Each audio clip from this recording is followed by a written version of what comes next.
ছাপাইছেন, ওই মাহফিলের পোস্টারের একদিকে দেখবেন প্রধান বক্তার নাম কত সুন্দরভাবে কালারিং করে লিখেছে, এর উপরে রং দেয় লাল নীল ফুল দিয়ে ওই কি করে পোস্টারটাকে রঙিন করে সুন্দর করে মানুষের কাছে যেন সুন্দর লাগে।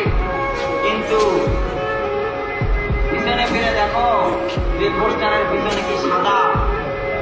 ঠিক দুনিয়াটাও এমন, দুনিয়াতে আমরা ঢাকা থেকে ইট আনতেছি, সিলেট থেকে বালু আনতেছি, আমার বাসা বানাবো, বাড়ি বানাবো।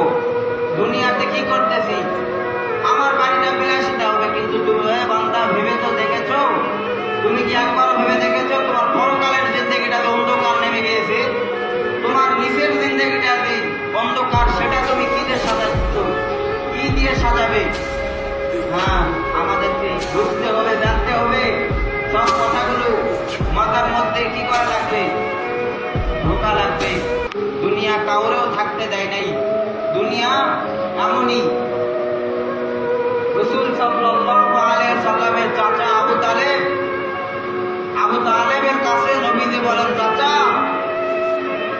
আমি মুহাম্মদ আপনাকে বলতেছি কালেমা পড়েন, আমি জান্নাতে যাবো আর আপনি জাহান্নামে পড়বেন, এটা আমি মুহাম্মদ সহ্য করতে পারবো না। চাচা কালেমাটা পড়েন। আবু তালেব বলে কি জানেন? আবু তালেব বলে যে না ভাতিজা, আমি বংশের মুখে আমি চুনকালি মাখতে পারবো না। রাসূল সাল্লাল্লাহু আলাইহি সাল্লাম ওজনে কাটলেন। শেষ পর্যায়ে রাসূল সাল্লাল্লাহু আলাইহি সাল্লাম আবু তালেবকে বললেন, চাচা এবারে শুধু কাউকে বলা লাগবে না, আমি মুহাম্মদের কানে বলেন, কানে বলেন এই কথাটা, আমার কানে বলেন, আমার কালেমা পড়েন। আমি আপনাকে কথা দিলাম দুনিয়াতে বাঁচা থাকাকালীন, বেঁচে থেকে আমি দুনিয়ার কাউকে বলবো না। আবু তালেব বলে যে কানেই বলি আর তেমনি বলি, ভাতিজা জানাজানি হয়ে যাবে, জানাজানি হয়ে যাবে।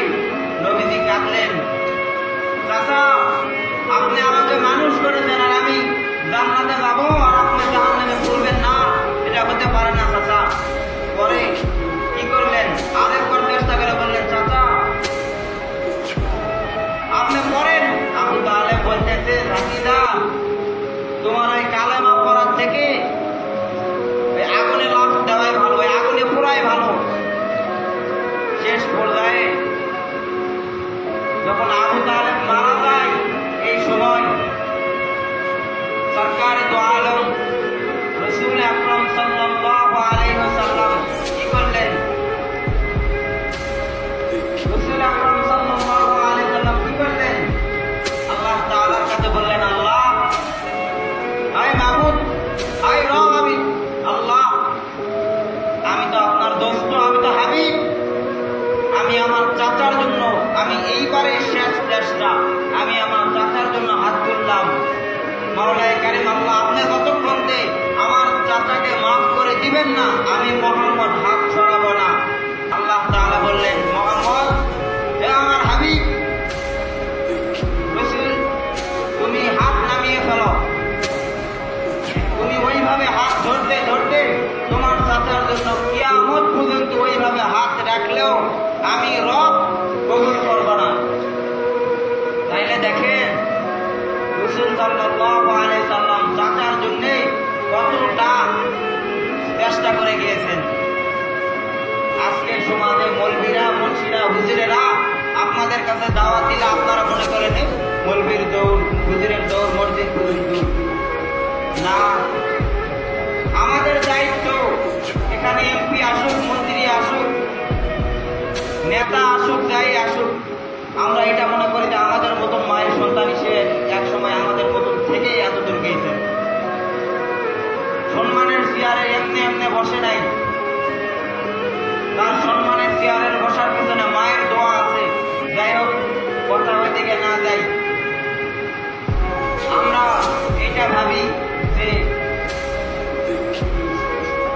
আমাদের কওমের, আমাদের দেশের মুসলমানেরা যখন একের পর এক, একটার পর এক, যেমন উদাহরণ দেই যে নিয়ে কি করতেছি, তসবি আমরা নিয়েছি হাতে, তসবির সুতা যখন যখন আমরা কেটে দেই, একটার পর একটা যখন দানা পড়তেই থাকে, ঠিক তেমনি আমাদের সমাজের উপরে যখন ইহুদি খ্রিস্টানের দালালেরা কি করে, আঘাত আনতে চায়, মুসলমানদেরকে বিধ্বস্ত করে দিতে চায়, মুসলমানের ইমান গুলো কি করতে চায়, হরণ করতে চায়।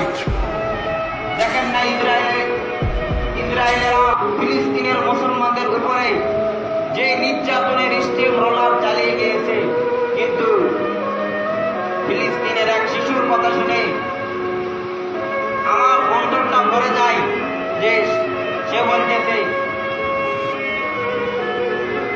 আমাদেরকে তাড়াতাড়ি মারো, আমাদের জন্য জান্নাতের খাবার অপেক্ষা করতেছে। সুবহানাল্লাহ বলেন। দুনিয়াটা মুসলমানদেরকে কেউই দেখতে পারে না। ইহুদি খ্রিস্টানেরা এমন জাত, এরা যখন ঘুমায় এরা এই চিন্তা নিয়ে ঘুমায় যে একটা মুসলমানকে কিভাবে শেষ করা যায়, একটা দেশের মুসলমানকে কিভাবে শেষ করা যায়, একটা রাষ্ট্রের মুসলমানকে কিভাবে শেষ করা যায়, সে এই চিন্তা নিয়ে ঘুমায়। ঘুম থেকে যখন উঠে তার এই চিন্তাটা এটাই থাকে যে মুসলমানদেরকে কিভাবে শেষ করা যায়, ঠিক কিনা বল। কিন্তু আল্লাহ যে বলে, বান্দা তোদের কাছে কি আছে, কামান আছে, গুলি আছে, বাহিনী আছে, থাক কিছু সময়ের জন্য, থাক না তোদের কাছে। যে যতক্ষণ থাকে চেয়ারে সে ততক্ষণ থাকে চেয়ারে, ঠিক কিনা বল। আমরাও দেখেছি স্বৈরাচারের আমলে, আমরাও দেখেছি যে আলেম ওলামাদের উপরে একটার পর একটা নির্যাতন যেভাবে করে গিয়েছেন, আমরাও দেখেছি যে এদের পরিণামগুলো কি হয়।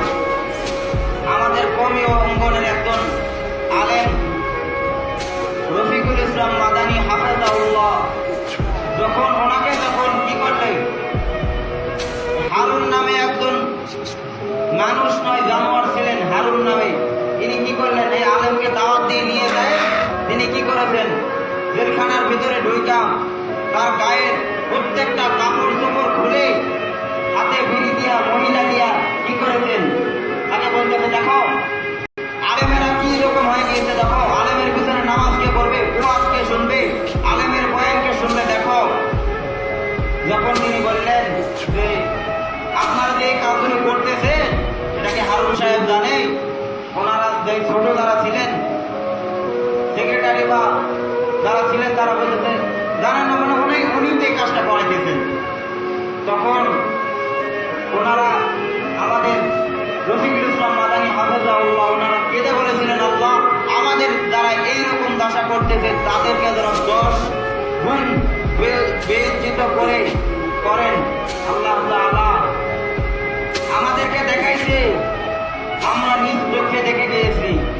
ওই যে কথাই নাই যে ভাগ্যবান যদি হও তাহলে চোখ দিয়ে দেখে যাইতে পারবা, লড়াই করার কোনো দরকার নেই, পরিণাম কি হয় দেখতে পারবা। আমরাও দেখেছি যে আলেম ওলামাদেরকে কারাগারে ঢুকাইছো, কোরআনের কথা বলেছে, এইটাই তার অপরাধ। বাংলাদেশে গান হয়েছে, নাচ হয়েছে, এগুলা কিছুই নয়। আমরা দিনের দাওয়াত দেই, আমরাই হয়েছি জঙ্গিবাদী, আমরাই হয়েছি সব। আল্লাহ বলছে যে